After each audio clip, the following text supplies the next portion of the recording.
नमस्कार मित्रों, आर्य टीवी के इस आध्यात्मिक चैनल पर आपका पुनः स्वागत है। पिछले एपिसोड में हमने मनोबोध अर्थात मनाचे श्लोक के 41वें श्लोक का विवेचन सुना। आज हम 42वें श्लोक का विवेचन सुनेंगे। तो आइए शुरू करते हैं आज का एपिसोड। आज का श्लोक इस प्रकार है।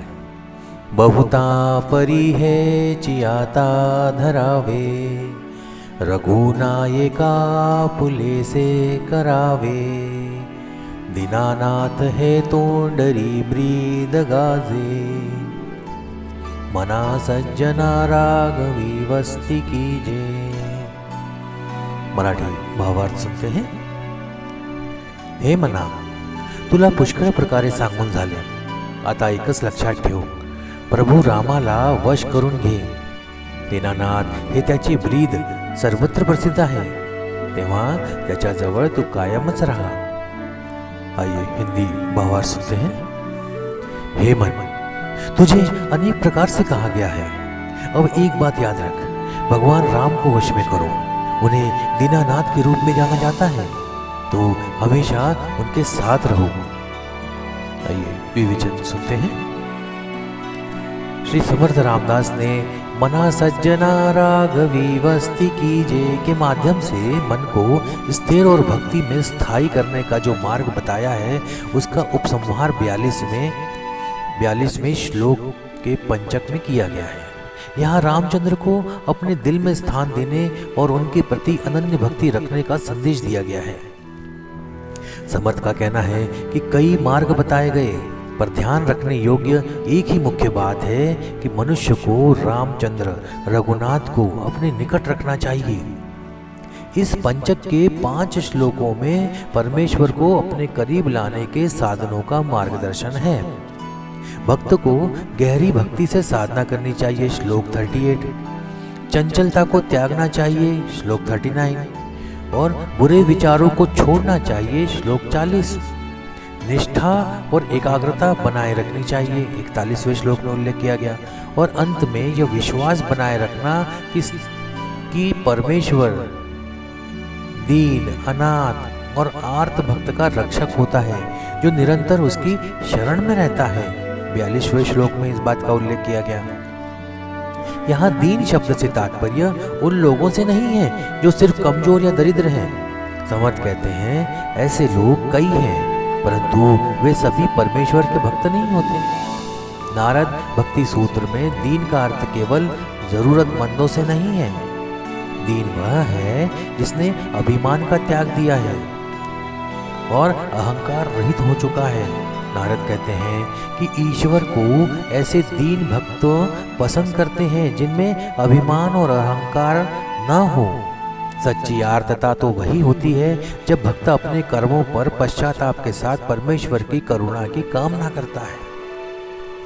यही आर्तता भक्त को परमेश्वर के पास ले जाती है और तभी वह परमेश्वर का हो जाता है। यह आत्मा और परमात्मा का मिलन होता है, जो अभिन्नता का अनुभव कराता है। इस मिलन में भक्ति और भिन्नता खो देता है और केवल भक्त रूप में परमेश्वर के निकट हो जाता है। इस प्रकार जब मन स्थिर होता है तो रामचंद्र में एकाग्रता प्राप्त कर लेता है, जिससे मन अमन हो जाता है, अर्थात उसकी समर्पण भावना दृढ़ हो जाती है। ज्ञानेश्वर ने शरणागति की व्याख्या करते हुए कहा है, अपने भेद को छोड़कर जो केवल ईश्वर में ही रम जाता है, वही सच्चा भक्त है।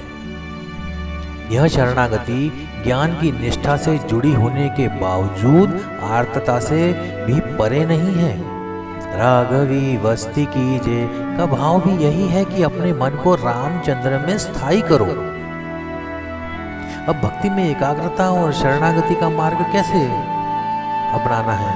तो रामदास जी कहते हैं कि मना सज्जना राघवी वस्ती कीजे, मन को स्थिर और भक्ति में स्थायी करने का महत्व उन्होंने बताया कि सभी साधनों का सार यही है कि मनुष्य को अपने जीवन में रामचंद्र को अपने निकट रखना चाहिए।